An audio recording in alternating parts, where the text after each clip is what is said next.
Bedtime Story by Kuya Marky. Kwento mo, share mo. Life at work. Lahat sasabihin with no hold bars. Okay, let's start. Ang programang ito ay rated SPG. Striktong patnubay at gabay ng magulang ang kailangan. Maaaring may masiselang tema, lengguwahe, karahasan, sexual, horror, o droga na hindi angkop sa mga bata. Ang tunay na pangalan ng mga tao, lugar at organisasyon na may kaugnayan sa kaso na tampok sa palabas na ito ay pinalitan at binago. Ang anumang pagkakahawig ng mga bagong pangalan sa aktwal na tao, lugar o organisasyon ay hindi sinasadya.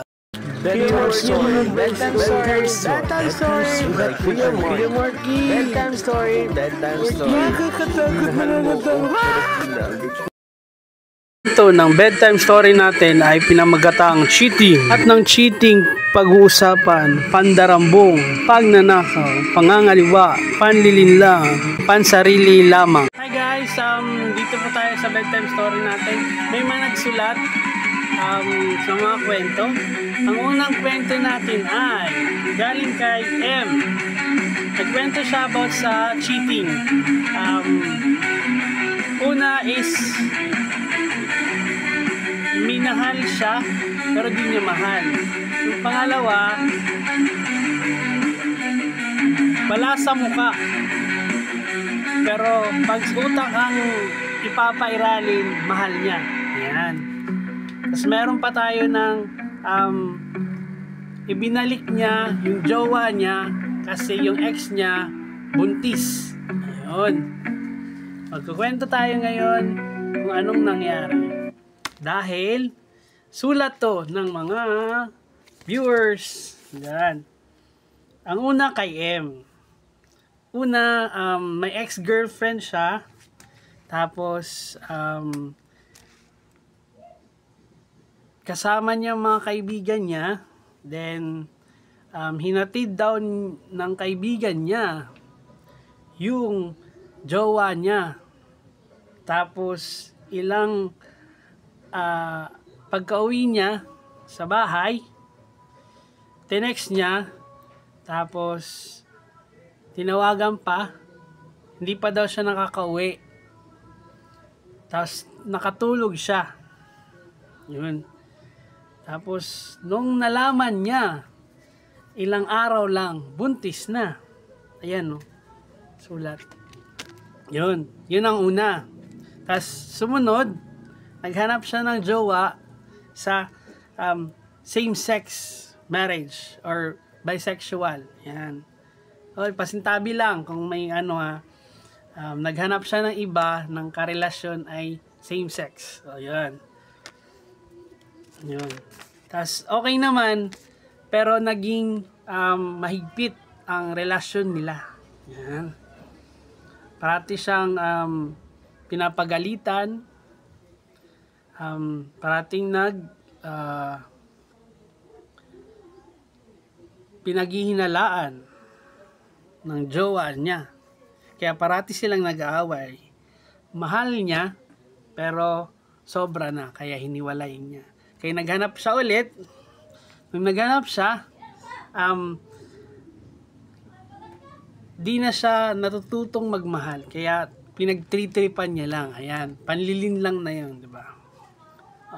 Mahal niya, pero di sila.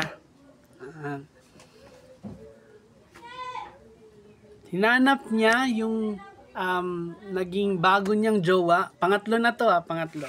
Kasi nga, hindi siya din mahal. Pero, napamahal na siya. Kaya hinanap niya ng hinanap. Pati sa FB, sa mga kaibigan.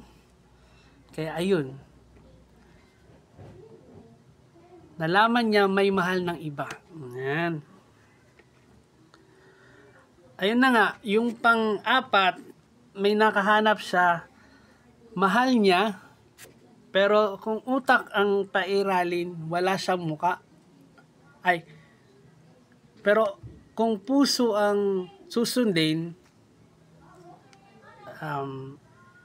mahal na mahal niya. Ayan. So, kung utak, wala siyang muka, pero kung puso, mahal niya. Ayan. Pero yung counterpart, di pa natin nakakausap. So, siguro mahal siya. Di natin alam. Kasi tinanong natin ng tinanong, ang sabi lang, wala naman yung present yung tao, kaya kailangan natin kausapin. Yan. Parati silang nag-I love you. Pero di naman sila. Diba? Parati silang nag-chat sa phone, tapos may malalaman siyang may iba na pala. Pangangaliwa yun. Pangangaliwa. Ayan. Tapos may exciting part pa. Nung na-check na yung profile niya, may nakita siyang mahal. So may iba.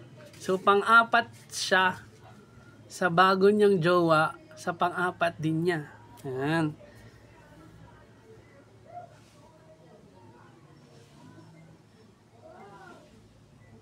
Tapos, okay lang sila, nagkakausap naman. Okay naman yan.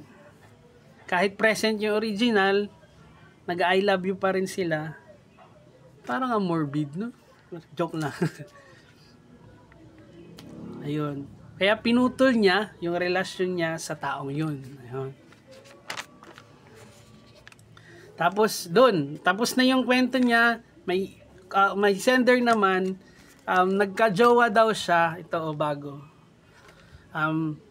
Ibinalik niya yung ex niya kasi buntis. Nag-reconcile naman sila, nag-usap. Ang sinabi lang, nagkaintindihan na sila. Okay naman yun, mas maganda yun. Kaysa may guilt ka sa puso, di ba? Tapos, pang-lima, basta mahal niyang sarili niya, okay yun. Pero kung manlilin lang ka lang or mag-cheat, wag na lang. Pero di natin masasabi kasi present din naman yung nag-cheat din. So, nanlilin lang, di ba? Win-win situation. Yun. Hanggang dito na lang, Kuya Marky. Yan. Patapos na yung kwento natin. Kung may gusto kayong topic, sulat kayo. Kung may gusto kayong ikwento, babasahin natin, uusisain, at ikukwento with your presence or with your permission. So, no hold bars, kwento mo, share mo dito sa Bedtime Story. Ingat po kayo. Sa may pinagdadaan, magdasal lang po tayo. Ingat po. Bye-bye. Subscribe! Thank you for watching! Subscribe! Bedtime Story by Kuya Marky. Kwento mo, share mo. Life at work.